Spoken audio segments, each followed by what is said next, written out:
Hey, everybody. This is Eric Bobber of the Architect Marketing Institute, and I'd like to welcome you to our live stream today for Mind Targeting Power Beliefs for Architects. How are you doing, Richard? Doing well, doing very well.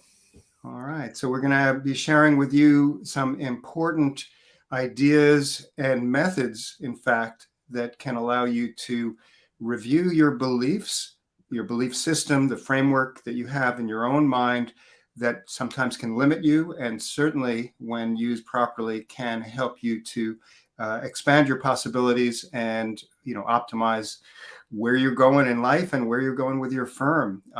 So let us know that you can hear us and see the screen, and see our faces here. We will be getting started very shortly. So I'm looking to see that we are live on all the platforms here. So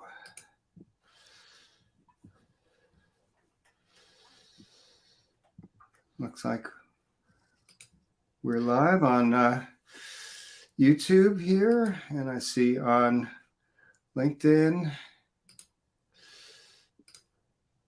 All right, so I see some comments from a few of you. If you are on Facebook, please go to streamyard.com/Facebook. I'm going to put that on here for a moment.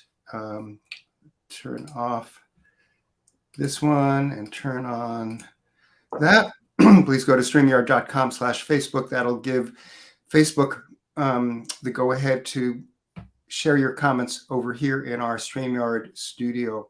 So without any further ado, I'll let you take it away, Richard, and we should have a good session. All right. Thanks, guys.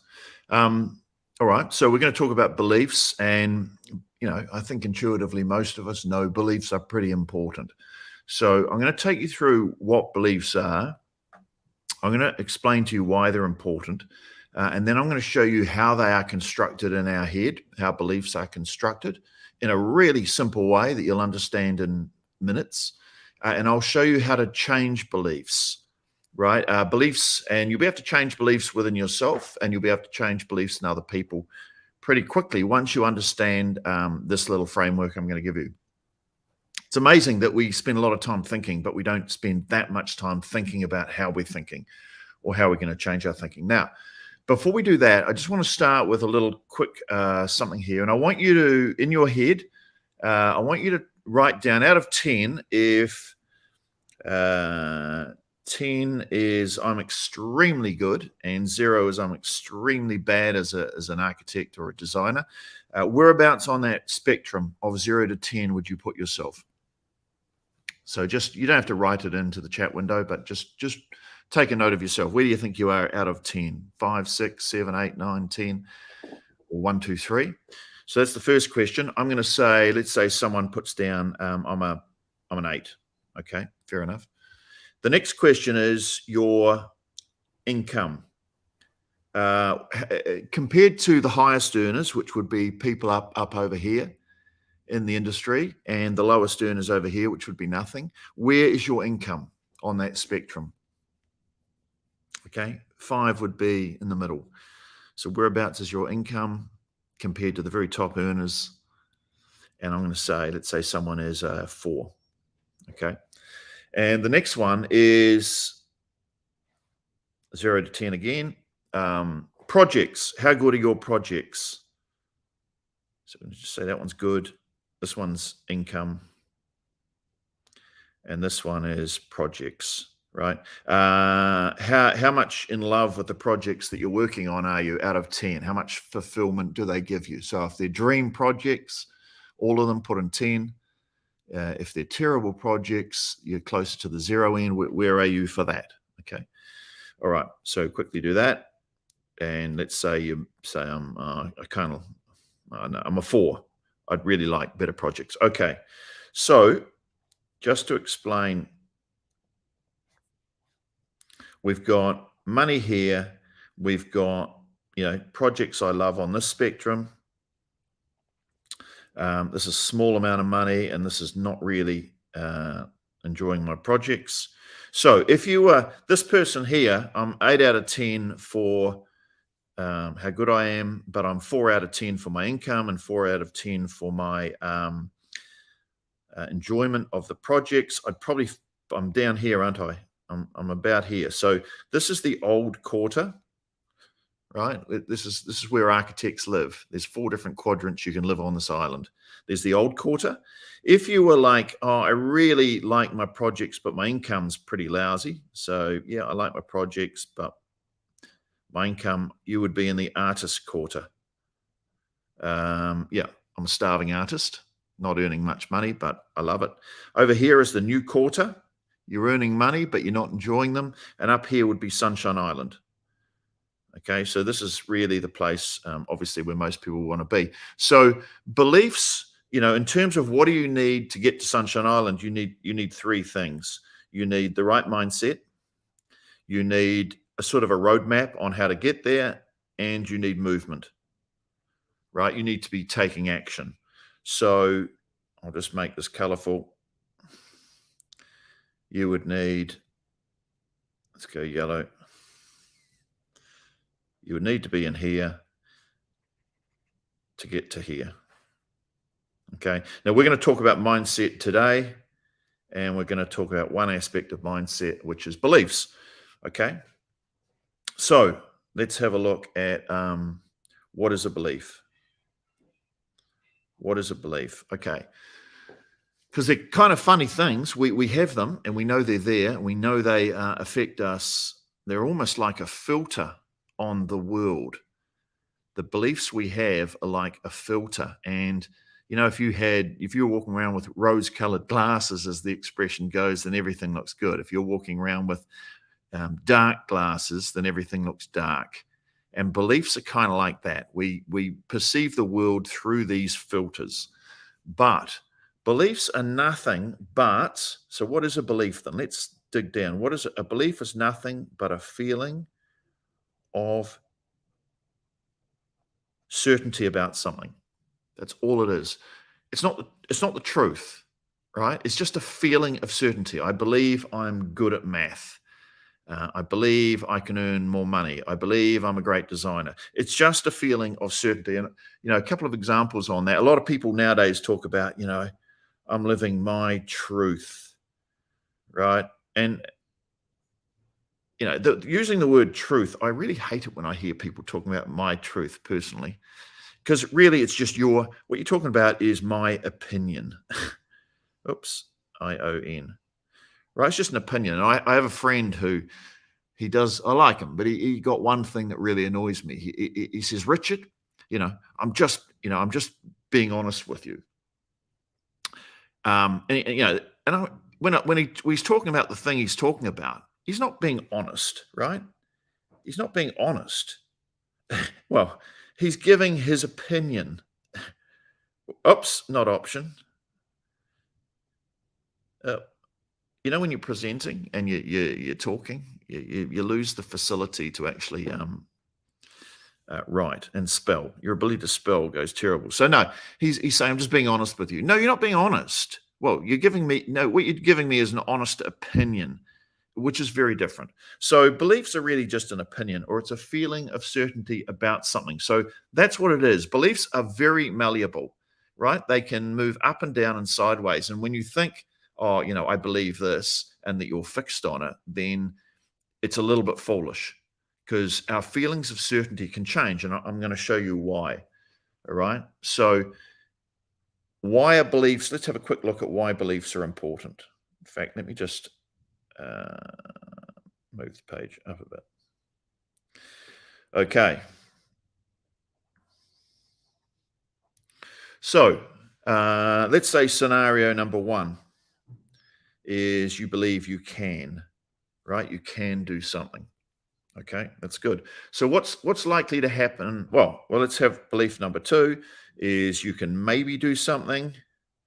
And belief number 3 is I cannot. Okay, fair enough. What's the likely impact of someone who says that they can? So let's draw a graph on this. Right, so here's where they are. Here's this is time. And there's, well, let's say number one, they can. So they believe they can. So they've got a little path along here, and the path is, let's say they're trying to get to this outcome here. They believe they can because it looks like a pretty easy path. It's just straight along the ground, right? So that they're probably likely to do it. If they believe maybe, right? So let's say they feel the path looks like it's up here. Maybe I can do it. It's not as certain, is it? I mean, I'm certain that that's my belief, but I'm not certain I can achieve it. So that's a bit of a question mark. I may go after that outcome or may not. Right? Well, let's put some numbers on it. Let's say it's my income is I'm earning 100,000 a year, and I want to earn 200,000. So this person thinks they can earn 200,000, and you just go out and do it, wouldn't you? This person, well, maybe. So yeah. So in terms of taking action, it's kind of a question mark, right? This person probably would. And then let's say this other option here is I can't. They perceive it to be, this one here is I would have to walk along here and get all the way over here, and that would be impossible. I'd fall off, right? So I'm not going to do anything, right? So I'm going to stop. I'm going to quit. This one I'm going to quit. This one I'm going to, I don't know, it just depends. And this one I'll probably do it, right? And I know you kind of know this, right? So, but your beliefs about things are pretty important. That's why they're pretty important. And that's why it's kind of important to choose them. Okay. So there's different, let's get into the how. How do we change beliefs? Right? How do we change beliefs? Okay. Then what we need to understand is what beliefs, well, let's turn beliefs into a picture, because a picture tells 1,000 words, right? And when you're doing you're working with clients, first thing you do is give them, well, not the first thing, but you give them a concept drawing, right? Or maybe initially you do some sketches, because seeing is believing. The brain likes to see pictures a lot better. So let's turn belief into a picture, and I want you to imagine a stool, right? And well, sorry, yeah, stool. So there's the top of the stool, and then under the stool has legs. And you need, for a stool to stand up, you need at least 3 legs, right? Now, okay, it makes sense for a stool. Okay, so how does this relate to a belief? So the belief is the thing in the top. So a belief would fit in here, right? So let's say Muhammad Ali is the greatest. That's my belief. Great. Now, what the legs are below are the references. Okay, so this is the belief up here. And each of the legs are references. So why would I say that Muhammad Ali was the greatest? Well, one reason, and the legs are what support the belief. So you need at least 3 legs to support a belief. So one leg under my belief might be, well, he won gold in Rome. He won a gold medal in Rome. Okay, great. Another one was he was voted the greatest sportsman of the century in the year 2000. So he was voted the greatest sportsman of the century. So, that's pretty good. And his record, he was world champ, and he was world champ, many times, and even came back and won it again. First man, I think, to have ever lost it and won it back, right? So that would be a reasonable, that might be in my mind as to why I think Ali is the greatest, right? Now, how do we change beliefs? This is the important bit. Okay. Well, sometimes it's hard to, someone else can come along and go, no, Ali's not the greatest. Foreman was the greatest, right? And it's like, no, Ali's the greatest. And we're kind of stuck, because I'm not going to change my opinion, right?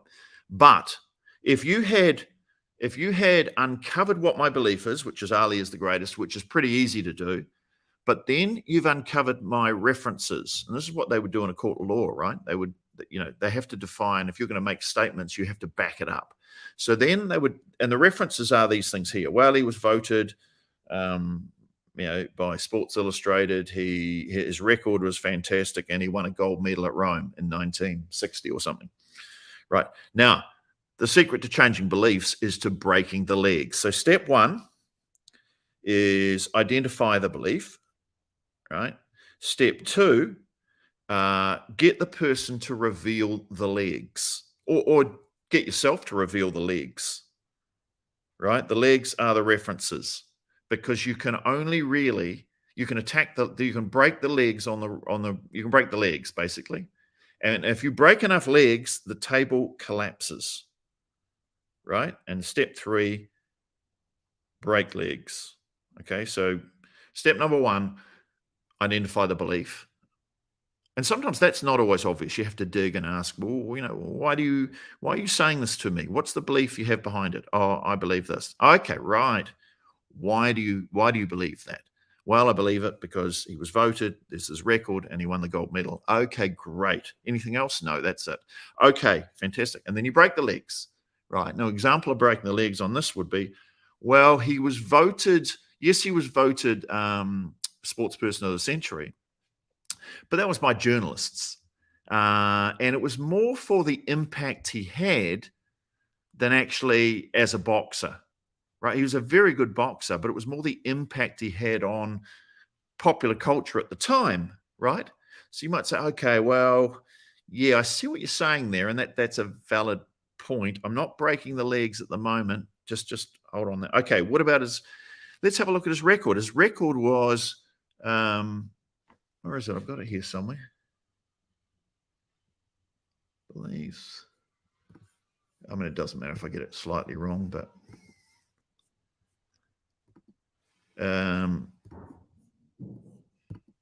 56 fights, 5 losses, right?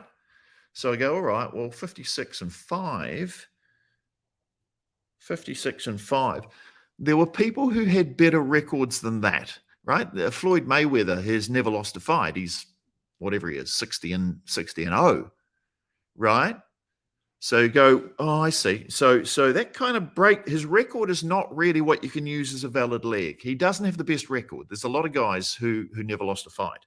So when he was voted now, I go, okay, well, maybe it was more for his impact, right? These 2 legs are now collapsed, right? Now we're just left with gold medal in Rome. Well, lots of people have won gold medals in the Olympics. I mean, someone wins one every single Olympics in the heavyweight division, and yet we don't call them the greatest. So you can't use the fact you won a gold, and you go like, you're right. Now, what happens when 3 legs have been broken? Boom. The belief collapses, right? The belief collapses. And boom, that's as simple as that. Don't you wish you learned this when you're at junior school? Because think of all the hang-ups and the beliefs that you're carrying around, which aren't very good, but you're just certain that they're true because you haven't actually gone in to investigate what the beliefs are or what the references are or the legs are underneath, and you haven't gone in and tried to break them, right? Because it's not that hard to break. A lot of these references or these legs are pretty flimsy when you look at them in the cold light of day, right? So, okay, so far so good. Let's have another example. I can't lose weight. Okay. Can't lose weight. Okay. Sounds good. Sounds pretty solid, that one. Why can't you lose weight? Well, okay. I've tried before and I've had a bit of a yo-yo, I lose it and then I put it back on. Right. So in the past. What else? Any other reasons? Yeah. My family's all my family. We're all big boned people. Everybody in my family. And any other reasons? Well, I've always been a big boy. It's just who I am, right? So if we're looking to break this belief, we might start with the yo-yo and go, okay, so you can't lose weight. Nope. You sure about that? Yep. Okay. Well, you've told me you yo-yo, which means you actually have lost weight before, right? What did you do? Well, I changed my eating and started eating different things. So, okay. So it may be you can lose weight because you have lost weight before, right? Oh, yeah, you're right. I have lost weight before. So you can lose weight. It's just that you can't keep it off. Oh, yeah, that's true. That's true. Now, the whole thing's now fallen over because we've now had to change this from can't lose weight to can't keep it off, right? So now that belief's gone. Can't keep it off, right? Okay, well, that's a different one. That's a different one. Okay, you can't keep it off. Well, let's look at the other two. Family. Okay, well, let's do a bit of an audit on what you're eating, and we'll track your eating for a week. All right, we've got the results back. You are eating a truckload of sugar, right? Have you always eaten like this? Yes, I've always eaten like. Oh, okay. Well, that's why you can't keep it off. Is because did you eat a lot of sugar when you did your yo-yo and you lost weight? No, I didn't. I ate vegetables and fruit and healthy food, and I didn't eat 15 times a day. I ate, drank lots. Oh, okay. So you've always had sugar. Your problem is sugar, right? Your problem is that you can't lose weight. Your problem is that you can't keep it off. The problem is you keep eating too much sugar. So you've always had a lot of sugar? Yes. And did you eat lots of sugar as a kid? Yes. Did your whole family eat sugar? Well, I guess so. I mean, they ate what I ate. Right. Well, what you eat is a truckload of sugar. So they're probably addicted to sugar as well. So it's not that you can't lose weight, and it's not even that you can't keep it off. It's that you, at the moment, you can't stop eating sugar. All right. Right. So a new belief could be when you stop eating sugar, you'll lose weight and you'll keep it off. Is that true? Well, yes. Yeah, I could believe that. Okay, great. So do you believe you can lose weight? Yes, because I've done it before. Do you believe you can keep it off? Well, if I if I change my lifestyle away from a sugar-heavy diet, I guess so. Yes, I do have one member of my family who lost weight and kept it off. And what they do? Well, they stopped eating sugar. Okay, great. So our belief now being, if I reduce my sugar and keep my sugar down, right, bang, the old belief is but a memory. Right now it's focused on sugar intake or something like that. Okay, right. Let's have a look at one for because a lot of the stuff that we do is helping people earn more money, right? So in terms of architects, and there's a big belief in architecture that you can either, I remember watching I was on a LinkedIn group and I was watching these, it was a REBA group. Now REBA is Royal Institute of British Architects. And they're all talking about, someone asked the question, would you recommend architecture to your children as a profession? And there was this big debate. And some people were going, yes, I would recommend it. It's a very fulfilling career. But they were always going, but, you're not going to earn a lot of money, but it's highly satisfying and all that type of stuff. And others were going, no, I would not recommend it to my children because the pay is rubbish. You don't earn much money. Okay. So the belief was architecture can be fulfilling, but doesn't earn a lot of money. Okay. So if I said to you, okay, let's double your income. Well, the belief would be, no, I can't. I can't 2 times my income. Why not? Okay, why not? Well, I don't know. Well, I suppose one of them would be, I don't know how. I don't have a roadmap. How am I going to double if I don't know how? Number 2, well, I'm earning 100,000 at the moment, and for me to double my income, that would be 200,000. I know there are architects out there, but I don't know any others. I've got no peers around me who are in it. Okay. So no one around you in your particular market. Yes. If you're Frank Lloyd Wright, well, that's fine. But if you're Frank Gehry, if you're, someone famous, that's fine. You can earn $1 million maybe. But around here, very competitive. Very competitive. So no one else around here is earning that sort of money for doing this stuff. Okay. And then any other reasons why this would be absolutely impossible. Yeah, I've tried things before and failed. Okay, cool. All right.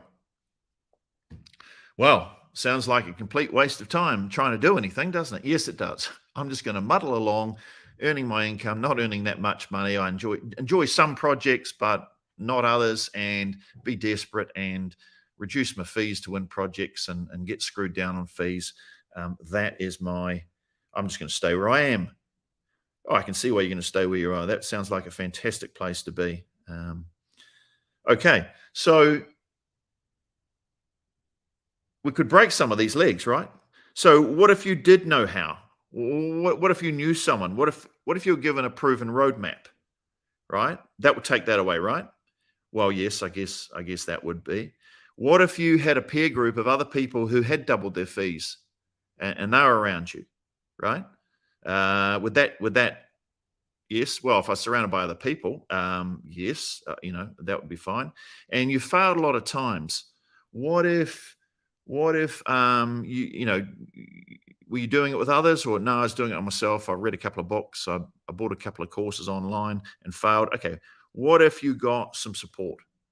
Would that maybe not guarantee things in your mind, but maybe would it just question if you got support on a weekly basis? Would that help you to implement and deploy things? And you go, yeah, maybe. Now we've already broken the other two, so it's like, okay, I'm open to the idea, right? So it's possible. Now, I just want some feedback here. By the way, I'm going to give you a copy of these notes here that I'm scribbling up on this thing. I'll put them to a PDF and I'll send them to anyone that wants them. If you want a copy of these notes, just type in notes into the Slack window. Just type in notes and it'll be emailed to you. The other one that the other thing that I want you to type in here is, does this make sense to you so far? Well, in fact, we're almost at the end, but does this make sense to you? This structure for understanding what beliefs are and how to change beliefs. Just a yes or a no. And I'm just going to quickly look through here. Okay, notes. Good. Someone says yes, it makes sense. Does it make sense? Is this a structure? Is this a structure for thinking that is usable for you and that you could use to not only investigate your own beliefs, but also put your beliefs into a structure where they're actually in a state, you can create little stalls and then you go, okay, great. All I have to do is break the legs. Is that something you think that would allow you to change some beliefs? Right? Yes and notes, please. Good. Okay. Makes sense. Okay. Lots of yeses, lots of notes. Good. All right. So from a point of view of, and I talked earlier about this, Sunshine Island being this top quadrant over here. This is a star. Where you want to be, right? High income projects you love. Okay, let's say here's the belief that you could win 6, I'll call them dream projects, 6 really good projects, dream projects in the next 12 months. And you might go, okay, all right, I get this belief thing. Okay. Now I would like that. That would help me, on top of, let's say I'm winning 10 projects. Let's say you're just a one person firm and hypothetically you're doing 10 projects a year. Well, let's say you're doing 5 projects a year and they're worth 20 grand each and you're earning 100 grand. And I said, all right, well, I want to help you win 6 new clients, dream clients. And you could either, these could be the only clients you use, or they might be on top of what you would already win. Okay. And these clients, let's say they're worth 50 grand each because they're dream clients, right? They're $50,000. Okay. Would that get you to where you want to be in terms of Sunshine Island? And you might go, well, it would, but can you stick some legs under that for me, please, Richard? And I go, all right. Okay. So here's what you'll need. All right. You will need a map, right? A road map, right? Because this will map out the how for you. You'll need a roadmap that you believe in. And in that roadmap, you're going to need things like you're going to need to select this target market where you can get these $50,000 fee projects, right? You're going to have to be judicious, and you're going to have to be discerning, and you're going to have to select a niche, okay? Part of this roadmap. You're going to have to be able to communicate a specific value to that niche. You're going to have to do that, right? You're going to have to be able to communicate your value. You're going to have to be able to pick up these people earlier, right? And all this is going to have to be in the map, right? And it has to be a proven map. Okay, so that's one thing. You're going to need a roadmap. The second thing you're going to need, I think, particularly if you go, oh, well, no one else in my area has done it. Yeah, maybe no one else. Well, that's debatable. You probably don't know what everybody's income is. So that's one thing to doubt that belief. But it is good to have a peer group. Okay, so peers who are doing it, right? Now, if you were surrounded by other people who were also winning at least 6 projects or 6 clients, 6 dream clients, and they were doubling their income or more, that would be a good little peer group to be in, because there's a good saying, you're only as good as the 5 people you spend the most time with. If you're spending yourself with 5 other struggling architects, that's going to have a big impact on your mindset and everything, right? We know that. So you're going to need a peer group. So let's say you put in place a peer group. What about follow through? Oopsie. What have I done there? Pull this back. Okay. Let's say one of my other beliefs before was, and we're trying to build beliefs here, but is that I don't follow through. I've read some books, I watched some videos, but you know what?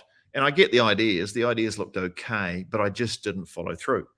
So, okay, another leg would be, okay, support. What if you had support? So you've got a roadmap, you've got a peer group, you've got support. What was the support? The support would be coaching. You have a coach who you talk with each week. And you have even an accountability coach. So one's a coach telling you the how or working you through the how. The other one is the accountability coach, who is making sure you follow through and do things. And there was something else I was thinking about. Well, anyway, that's enough. So you go, all right, okay. Yeah. It's starting to be more believable to me. Okay. Now, what else? I'll come back to that. So, like I say, this is what we do here. I'm just going to put some highlighter on this. We move people into this quadrant here. Okay. Sunshine Island. Okay. And what we do is we guarantee that we can help people. If anyone that works with us, we guarantee. So not only here have you got the how, we've got a roadmap. We're doing this for 10 years. Okay, we'd be out of business if it didn't work.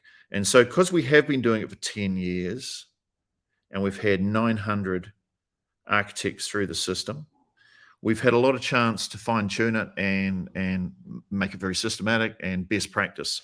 So this 6 dream clients, I'll say clients, I'm going to say clients here and I'll explain why in a minute, is we guarantee 6 new clients for anyone that works within the first 12 months. Okay, so guarantee, because we've been doing it 10 years and because we've had 900 clients and because we've got a proven system to help people win new clients, we guarantee it. And what happens, and if people don't, you get your money back, right? So if you're interested in that and having a chat with us, just type in the window at the bottom, chat. Okay, type in the window chat, and someone will reach out to you and they'll schedule a quick chat with you and they'll run you through, they'll find out about you, they'll run you through what we do. There's 9 steps that we take people through, and we will run you through it. And if you want to do it, you can do it and you get the guarantee. And if you don't want to do it, you think it would be a terrible idea, if you have the belief that it would be an absolute terrible idea to do it, then you don't have to do it. It's no big deal. But it's worth, I don't know where you're at in your career, and I don't know where you're at in terms of on the scale up here. Let's go up here. Let's get the highlighter out. Let's even change color. So the question is, I guess, is where are you in this thing here? Where are you on this Archville, this quadrant here? If you're not in Sunshine Island and you would like to move into Sunshine Island, it's worth having, here's a belief, it's worth having a chat, right? So if you want to have a chat, it's worth at least having a chat. All right. So just type in chat and have a chat. Okay. So do we have any questions? If you've got any questions around beliefs, then type them in. And what I'd like you also to do, if you've got a question, just type in Q and then your question. Okay, type in Q, then your question. And I'd also like to know, what would be one belief that if you were to change it would change at least change the mindset bit here? What's the first belief you think you should change? Now, please type this in, because it'd be really useful for people to share these, because other people will probably have the same thing. And everybody, the thing with beliefs, they can be dumb little things, right? They can be dumb little annoying little things that put us onto this path here, or us thinking this path. And bear in mind, when we're talking about the future, we don't actually know what the path looks like. We just make a prediction as to how hard it's going to be. We don't actually know. Sometimes we know, but so what are some beliefs? Or what's one belief that would be really useful to you? And please put it down, because I'm pretty sure any belief you have will probably be in the bag of tricks that other people have. Right? So let's have a look. What you say, what is sometimes called my truth, is, using the word truth, I don't like when people use that, right? So is subjective. My truth, you're right. My truth is subjective. And while truth is what's actually happening and how you are making it happen. Yeah, my truth is what you think's happening. It's not even what's happening all the time. We don't even know what's really happening, right? So when we see, be careful saying my truth. It's a very popular thing nowadays. It's really my opinion, right? I don't think we should be so certain about anything. So thanks for that, Sienna. Okay, Kenneth. Okay, fear of not living up to expectations. So what's the belief, Kenneth? Okay, I won't make it. So I won't achieve. So you've got this one here. You might say, okay, I won't make it. And what impact that belief has is that belief has the impact of, well, why would I even bother trying?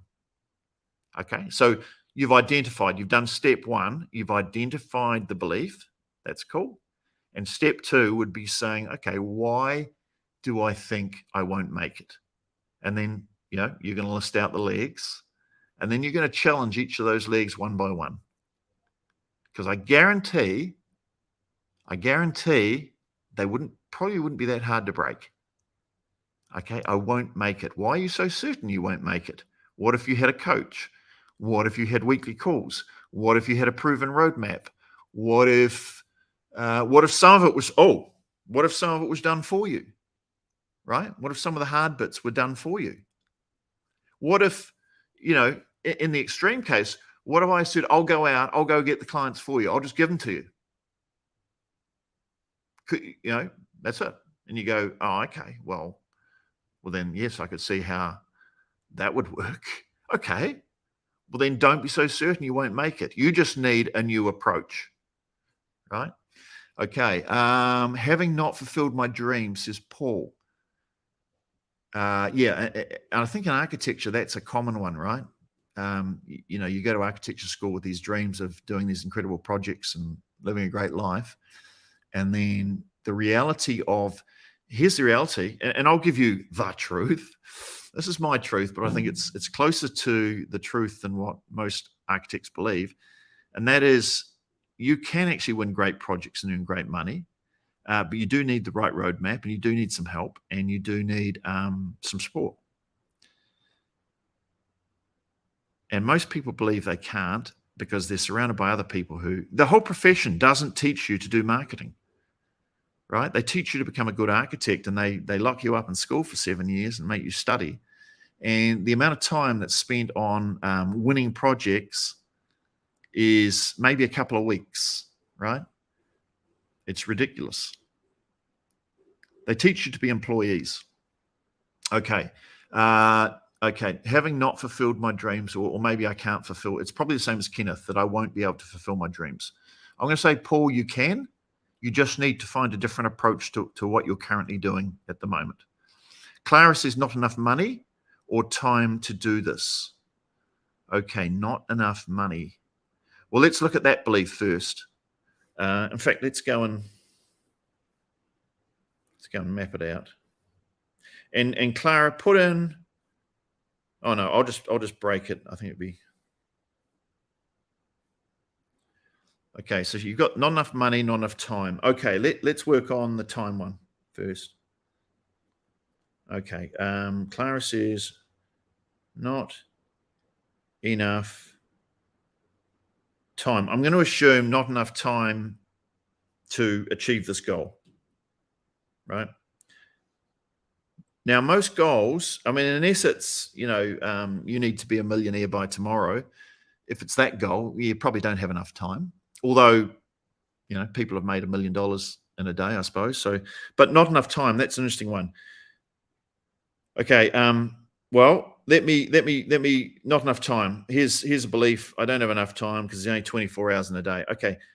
Einstein only had 24 hours, right? So Einstein only had 24 hours, and look what he achieved, right?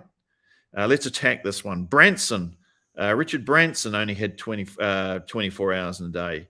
Oprah, she only has 24 hours in a day, and she only has 7 days a week, and she's a billionaire, right? She just does different things to you, right? It's not that you don't have enough time. It's that, and what you can do is suggest a different belief. It's not that you don't have enough time.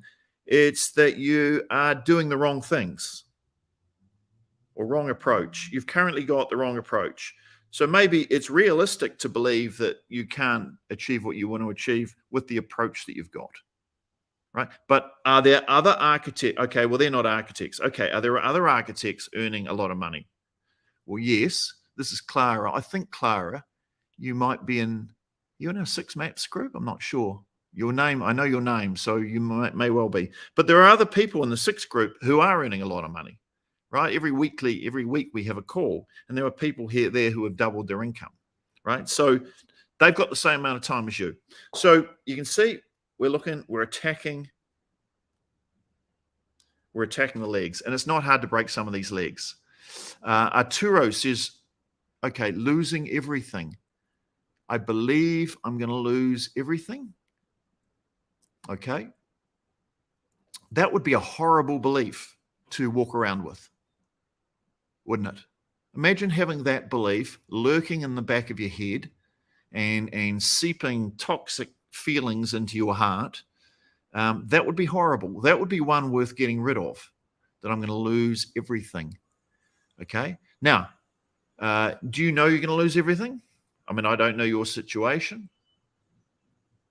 Maybe if you're being sued for $10 million, you are, but it's probably not. It's probably more the case that it's just that feeling that I might lose everything. Okay, so you don't know you're going to lose everything. Let's break the legs, and I don't know what the legs are. I don't know, but you don't know you're going to lose everything.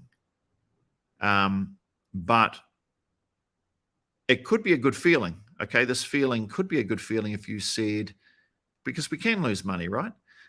I lose everything if I'm not prepared. What if we changed it to, if I'm not prepared, I could lose everything. If I'm not prepared.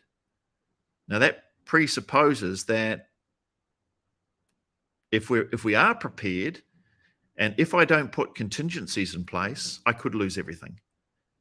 Is that more true, Arturo? Right? Because fair enough. Okay, well, what if we put some contingencies in place? What are the major reasons you think you might lose everything? And he might say 1, 2, and 3. Okay, well, what if we put things into a trust? What if we put your assets into a trust? What if we did X, Y, and Z to safeguard that one? What if we did A, B, C to safeguard that one and put in place risk mitigating? This is what companies do. This is what people do. You put in risk mitigating plans. Okay. If you had those risk mitigating plans, do you think, Arturo, that the chances of you losing everything might be diminished? I'm not going to lose everything. I've got plans in place. And that belief might be reduced a lot. And I would say that reducing that belief would be a very good thing to reduce, because it sounds like a horrible one. Okay. Arthur says, all that we achieve or fail to achieve is the direct result of our thinking. Okay. Proverbs 23:7. Yeah. Well, there's a lot of wisdom in the Bible. And the Bible is actually, there's a lot of stuff. I am not a religious guy, but the Bible has a lot of stuff in there around mindset. There is a lot of mindset stuff in the Bible. One of the ones that some quote, something like that, well, ask and you shall receive. Right? And it's almost like ask God, ask the universe, ask your subconscious, you could say. If you know what you're after and you're very specific about it, your chances of getting it go up exponentially. Right? Things will conspire to help you, whether it's God or whatever it is, you believe.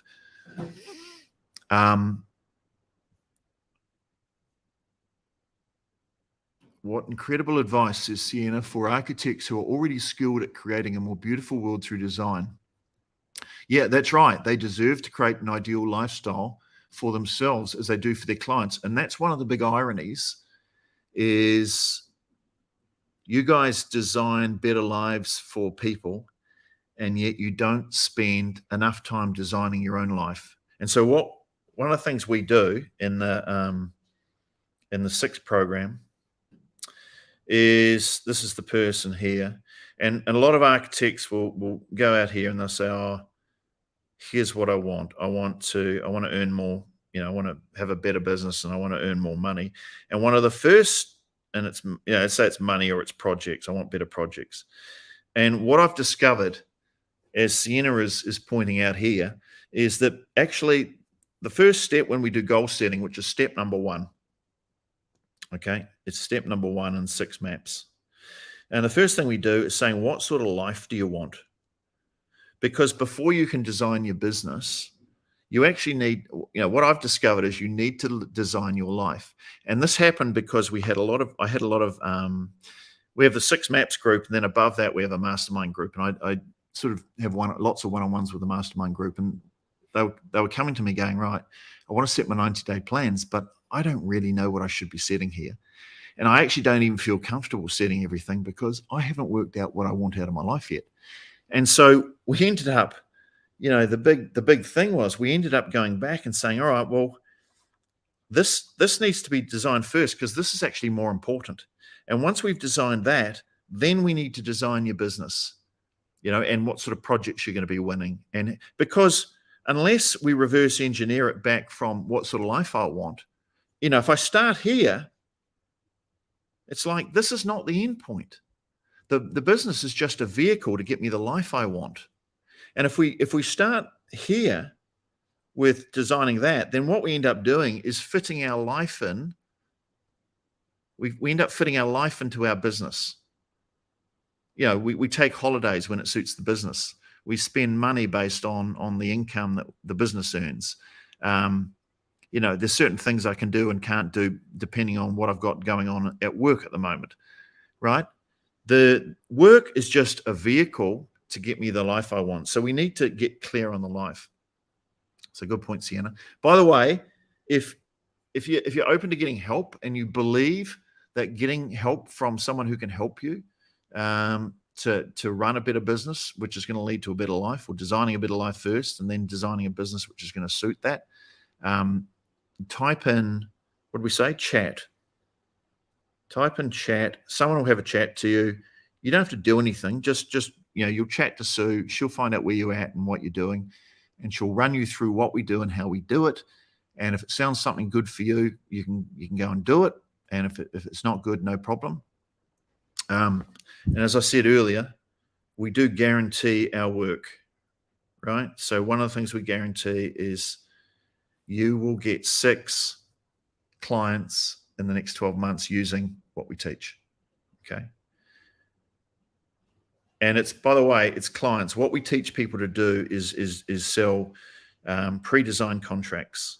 So you got design here. I should change the pen. You've got design here, and then you've got the project and pre-design advice, right? And over here, this is free advice. Oh, not free. This is free meeting, right? And most architects go from free meetings all the way to here, and it's a very big jump, and it's really hard to do. In terms of, we use a different approach, right? We get you paid, and we'll get you 6 of those. We'll guarantee you get 6 of those, and your conversion rate from there to there will be about at least 75%. Like a lot of people are 100. So all you've got to do is get into here, and that's easy to do if you know how to do it. So we guarantee 6 of those, and each of these is worth about, let's say, $2,000. 2,000 times 6 is 12. And if 75%, well, let's say 50% of the 6 turn into full-blown contracts, it's good. And they should be good contracts, because we get you to pick really good, what are the dream clients, dream projects. Okay. Okay. Thank you, Richard. Okay, for those biblically inclined, Business Secrets from the Bible by Rabbi Lapin has been a great read so far. Oh, cool.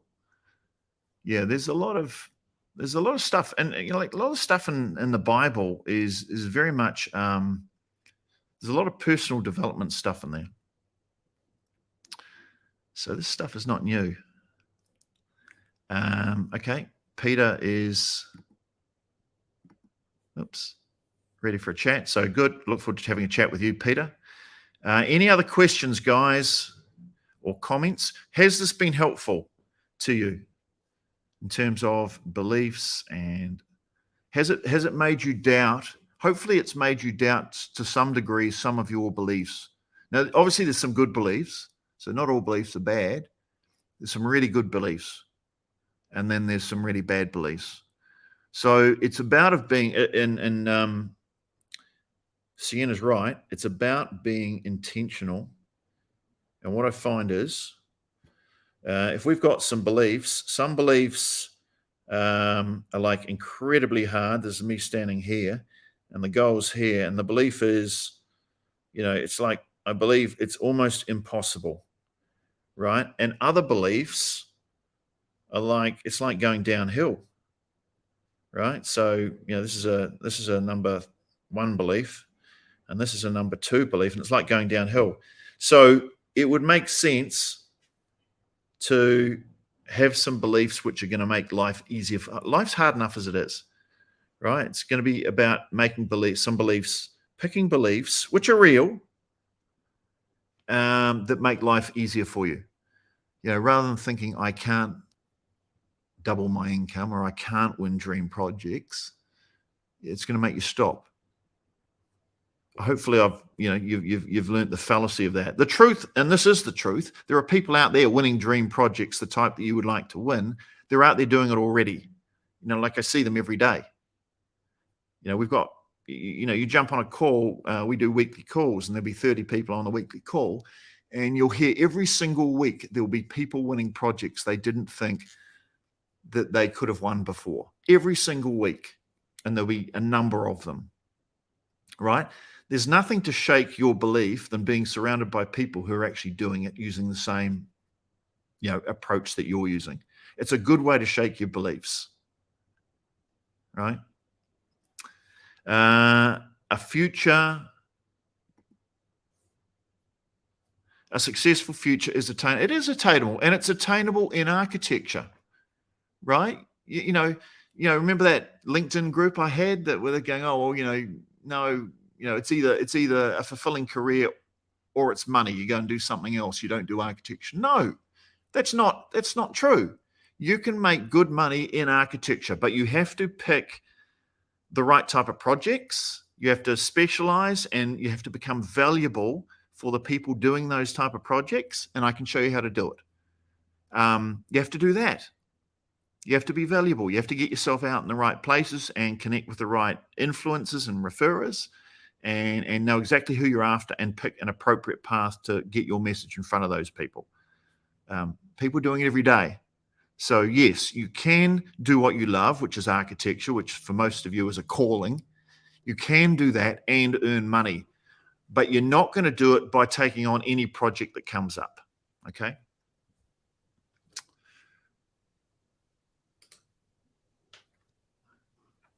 All right, Eric, I'm going to hand over to you, and you can do a wrap up. All right. So, Richard, fantastic. Each time that I hear you go through the breaking the legs,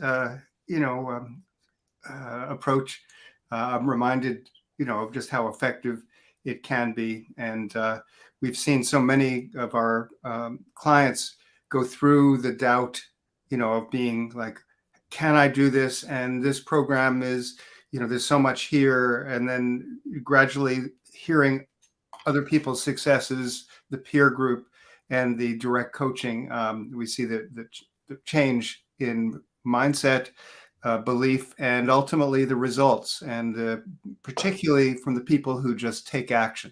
So that's something that is always gratifying, is that there are some people who we see take action first and they keep going and nothing happens, and all of a sudden, bang, they get success. And others, the success comes more easily, but always with some source, always with some action. So I invite you, all of you who are on the call today or watching the replay, to get in touch with us. All you have to do is type in, the word chat.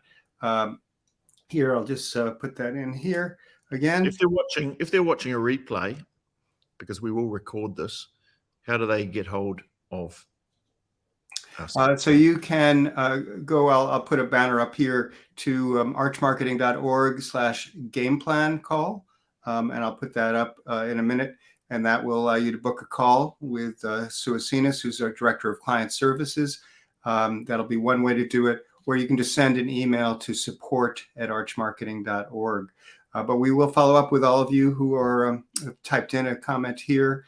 And, I think this will be something we'll post as a replay. You'll be able to review it. So everyone who registered will get an opportunity to watch the replay if you want to think through this, again. So we've had a great crowd here. I think we had well over 60 people on live on LinkedIn, Facebook, and YouTube.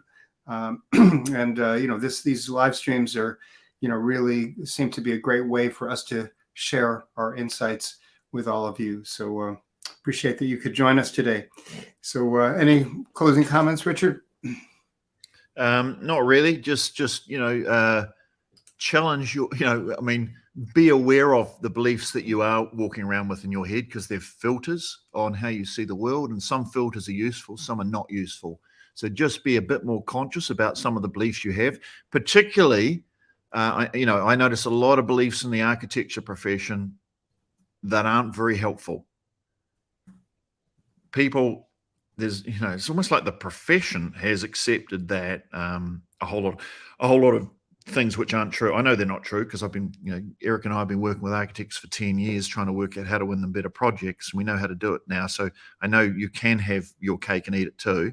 So just, if you've got nothing else from this, at least walk away with this with a little bit of doubt that if you feel you're only earning modest income, or you're only winning modest projects, I'd like you at the very least to doubt that that's the way it has to stay. That's a wrap. Thanks, guys. All right. So there's a link. I just put that up for a moment. So Richard, let me just leave that link up here. So if you'd like to, whoops, I think when you click on it, it changes here. So book a call at archmarketing.org/gameplan-call, or email us support@archmarketing.org. Or if you do type in chat in the comments, we'll be keeping an eye on that. And I saw at least 5 or 6 people who were on the call today who said they wanted us to get in touch. So we will certainly follow up. Thanks again for joining us. Thanks, Richard. Thanks, and good to see Kenny Shepherd. I remember meeting you in Chicago a few years ago. So good to see some familiar names in this group here. Thanks, everybody. And by the way, Maureen Edwards, who's a photographer, same stuff applies to you, not just architects. All right. Thanks, everybody. Hey, Kimberly Curry, good to see you. See you all. We'll be doing this again next week. Okay. Bye-bye.